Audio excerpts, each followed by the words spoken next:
changed during your early days of your basketball career that made you really a great player? Because you had a fantastic career from the beginning. You were Rookie of the Year. Like in San Antonio, what happened? Like you trained more seriously? You got like a coach? No, it's just, before you succeed, you must first learn to fail. And I never make the same mistake twice. So every time we lost, I said, I'm not going to do that again. Every time we lost, I'm not going to do that again. Every time we lost, I'm not going to do that again.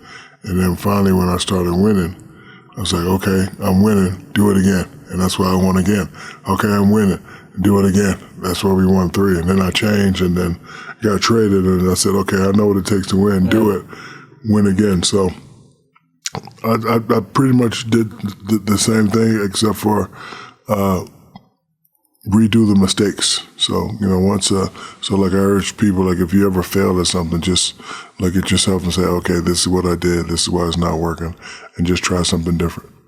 Yeah, that mantra of making different mistakes is always a sign of progression, right? Like if you make the same mistakes and don't learn from the past, you're doomed to repeat yourself until you eventually gas out. It took me 8 years of doing that. Yeah. And then finally I was like, you know what? I know what not to do, so let's just, do something different. And you started gaining a lot of traction in high school, and then eventually you moved to Louisiana to college, and you dominated? I started getting my traction in San Antonio. Yeah. That was it. Like, I was in Germany, didn't get a lot of traction. Came back to San Antonio and just quickly rose in the ranks.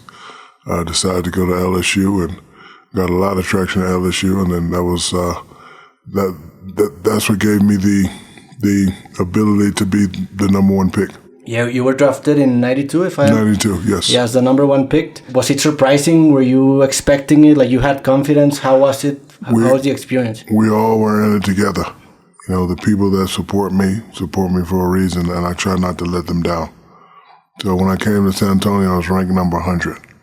So there was a lot of guys that were ranked ahead of me. So it was really easy for me because if I play somebody that's ranked ahead of me and I beat them up really bad, that's going to move me up. So I focused on everybody that was ranked ahead of me, and every time I played them, I killed them.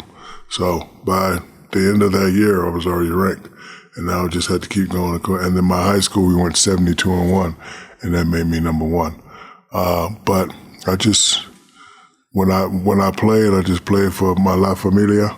Mm-hmm. Just wanted to buy my mom a house and give her the things that she's never had before, and that's always been my motivation. When you started in the NBA, who were like your mentors or your? I didn't have any mentors.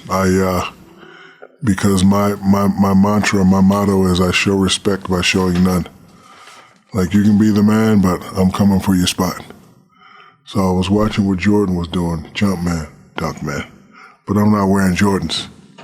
I'm wearing what I want to wear, right? So even though there's a lot of people ahead of me, I see them and watch them, and then got to take them out. You were always a really vocal player as well. Were you like eyeing an eventual career in entertainment business while you were a player, or was it like an accident that happened? Wouldn't say it's an accident. I've always tried to make people laugh, and then because I was a good basketball player, opportunities came easier. So, for example, I did 4 Adam Sandler movies. Every time I see Adam Sandler, I say, "Put me in a movie." He said, "Win a championship." You win a championship, you get in a movie. So I won the 4 championships, and when I'm done playing, I got 4 movies.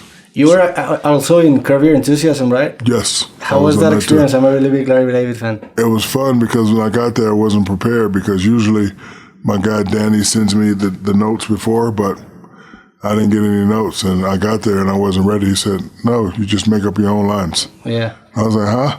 He said, "No, we don't have notes.